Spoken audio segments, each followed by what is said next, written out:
Assalamualaikum warahmatullahi wabarakatuh. Waalaikumsalam. Alhamdulillah, alhamdulillahirabbil alamin, alladzi bayyana al-halala wal harama ala lisani rasulihil amin. Asyhadu an la ilaha illallah wa asyhadu anna Muhammadan abduhu wa rasuluhu asyafi'u fil mahsyar. Faqad qala Allah ta'ala fi kitabil aziz wa huwa asdaqul qailin yarfa'illahu allazina amanu minkum wallazina utul ilma darajat. Wa qala nabiyuna Muhammadun sallallahu alaihi wasallam fi hadisi mujalasatul ilmi sa'a khairum min qiyami laila kullah. Sadaqallahul adzim wa sadaqa nabiyuna karim wa nahnu ala zalika minasyahidina wa syakirina insyaallah. Jamaah duhur yang sama-sama dirahmati oleh Allah Subhanahu wa taala. Insyaallah saya akan tazkirah lah bahasa kita ya. Karena kalau kultum itu menurut Ustadz Badrul Zaman itu bid'ah. Itu ada di YouTube itu. Dan ada katanya itu kultum. Jadi ya kita tazkirah lah istilahnya jadi ganti. Bapak Ibu yang sama-sama dirahmati oleh Allah. Tadi pagi saya membaca berita tentang sholat tarawih yang di Blitar. Kan ini ada sholat tarawih yang kecepatannya 300 km per jam. Ada yang 500 km per jam. Mirip-mirip dengan MotoGP lah. Kalau ada Marc Marquez 93, kemudian Jorge Martin 89. Ya, Peko Bagnaia 63. Nah, ini tarawih juga macam-macam nih saya lihat ini. Hadirin sidang jamaah mustami yang sama-sama dirahmati oleh Allah. Ini masalah sholat. Saya tidak mau membahas tentang tarawih yang super cepat dan sebagainya, diterima apa tidak, sah atau tidak, bukan itu. Yang saya inginkan pada saat ini untuk diri saya pribadi, bagaimana dengan sholat yang kita laksanakan selama ini. Ini yang saya ingatkan untuk pribadi saya dan kepada hadirin sekalian. Kenapa? Kalau Allah Subhanahu wa taala di dalam Al-Qur'an mengatakan fawailul lil musallin, neraka wail bagi orang yang sholat. Bayangkan, yang sholat saja masih diancam oleh Allah dengan neraka wail, apatah lagi yang tidak sholat. Jadi yang tidak sholat tidak usahlah dibahas, karena pasti wail. Iya kan? Di atasnya, Pak. Iya, di atas wail lagi. Yang sholat saja diancam oleh Allah, fawailul lil musallin, akan diancam dengan neraka wail, apatah lagi yang tidak sholat. Makanya tidak perlulah dibicarakan orang yang tidak sholat. Bicaralah pada diri kita sendiri untuk melihat sholat kita termasuk dalam kategori wail apa tidak. Jamaah mustami yang sama-sama dirahmati oleh Allah Subhanahu wa taala. Kalau di dalam kitab-kitab fikih, ulama-ulama fikih itu ada 5 tempat di dalam sholat yang mau tidak mau harus ingat betul kepada Allah Subhanahu wa taala. Ada 5 titik. Ya kalau kita di hakim mungkin ya minimal pembuktian lah. Ya batas minimal pembuktian. Ya kalau di dalam sholat menurut ahli fikih ada 5 tempat, mau tidak mau harus ingat kepada Allah pada 5 tempat ini. Yang pertama, ini Pak Helman 7 menit ya. Ya, kalau lewat-lewat ya. Yang pertama, pada saat kita niat, tidak boleh tidak, wajib hukumnya pada saat kita niat wajib mengingat Allah Subhanahu wa taala. Khusus dalam pelaksanaan sholat yang kita bahas pada hari ini. Kemudian apa yang dikatakan niat dalam kitab Al-Mazahibul Arba, yang dikatakan dengan niat itu mahalluhal qalbi wa yajibu an takuna maqrunan bi fi'li. Wajib ya. Tempatnya di hati, wa yajibu an takuna maqrunan bi fi'li, dan wajib hukumnya bersamaan dengan perbuatan itu. Jadi wajib hukumnya bersamaan. Nah sekarang niat dalam sholat. Bukan niat sholat itu yang kita sering baca usolli fardhu duhuri arba'ah, bukan. Itu hanya lafadznya niat, pengantar niat, bukan niat. tetapi dia wajib bersamaan pada saat dilakukan sholat. Makanya kalau ulama-ulama tasawuf mengatakan, dalam kitab Mau'idul Mu'minin dikatakan, bahwa sebenarnya niatnya sholat itu masuk atau ada pada saat kita mengucapkan takbiratul ihram Allahu Akbar. Disitulah niatnya. Jadi bukan usolli fardhu duhri, usolli fardal asri, bukan. Kalau kita yang sudah melaksanakan ibadah haji, kalau kita melihat saudara-saudara kita di sana, kalau melaksanakan sholat itu, datang jalan, langsung berdiri, langsung Allahu Akbar. Kalau kita di sini kan tidak. Berdiri dulu, perbaiki celana, baju, kancing-kancing diperhatikan, semua. Kopiannya diluruskan dulu. Iya, macam-macam kita itu kan, apalagi yang mau jadi imam itu. Nah, batu-batu dulu. Kalau orang sana kita lihat di Masjid Haram Nabawi maupun di Mekah itu, kalau yang datang langsung sholat tidak ada. Langsung tiba berdiri langsung Allahu Akbar. Kalau kita ya banyak ritualnya lah, banyak ritualnya. Jadi yang pertama adalah niat. Kemudian yang kedua adalah pada saat pembacaan Fatihah. Berapa ayat Fatihahnya itu? 7. Kira-kira mampu enggak mulai bismillah sampai waladhdallin? Ingat 100% kepada Allah. Tadi Pak Imam, Pak Haji Helman ya. Ya, biasanya kalau kita sholat ini waktu-waktu duhur kan alhamdulillahirabbil alamin ya. Yang diingat ikan goreng. Ya, Bali. Ikan gorengnya habis ikan goreng ini. Itu. Panjang itu, Al-Fatihah itu panjang mulai bismillahirrahmanirrahim sampai waladhdallin. Tetapi ahli fikih mengatakan bukan. Yang titik yang paling utama pada saat membaca Fatihah itu pada saat membaca iyyaka na'budu wa iyyaka nasta'in.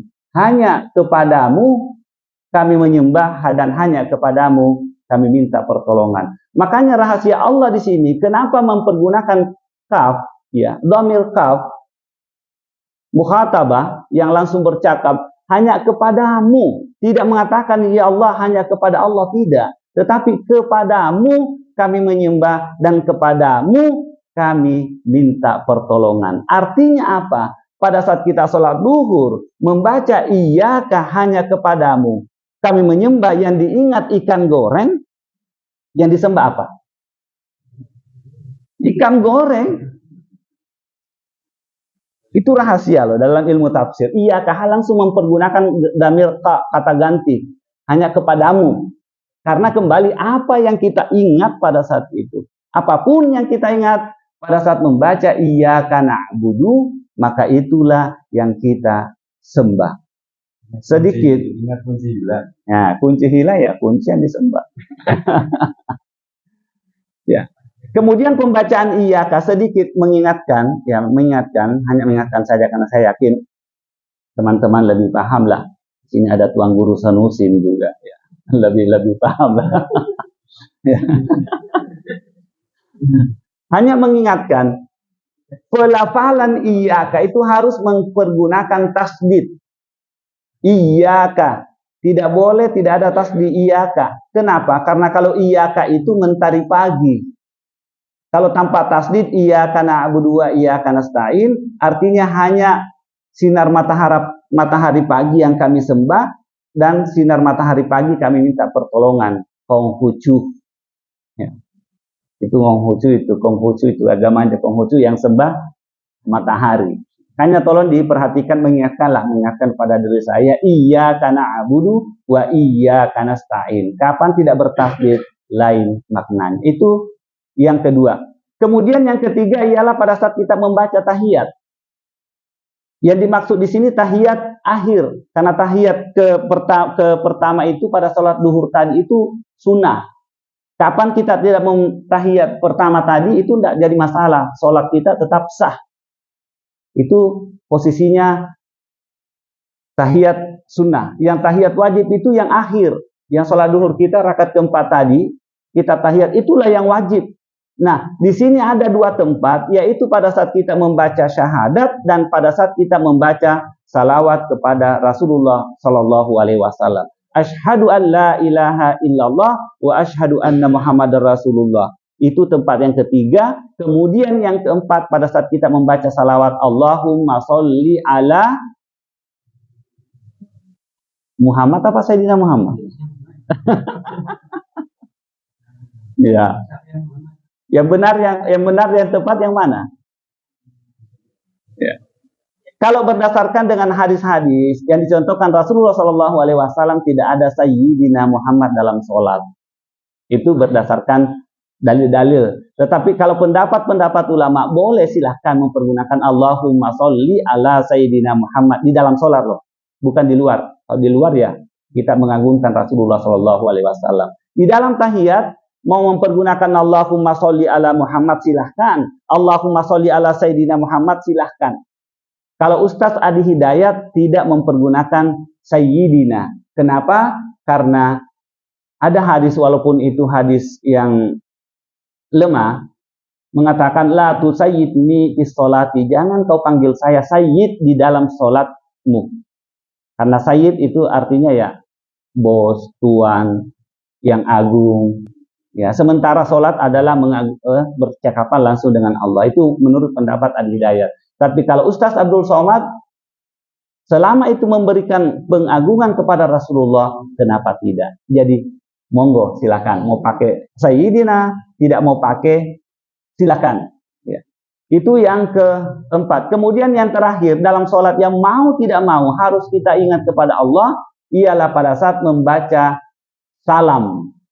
Terakhir itu, Assalamualaikum warahmatullahi. Assalamualaikum warahmatullahi atau Assalamualaikum warahmatullahi wabarakatuh.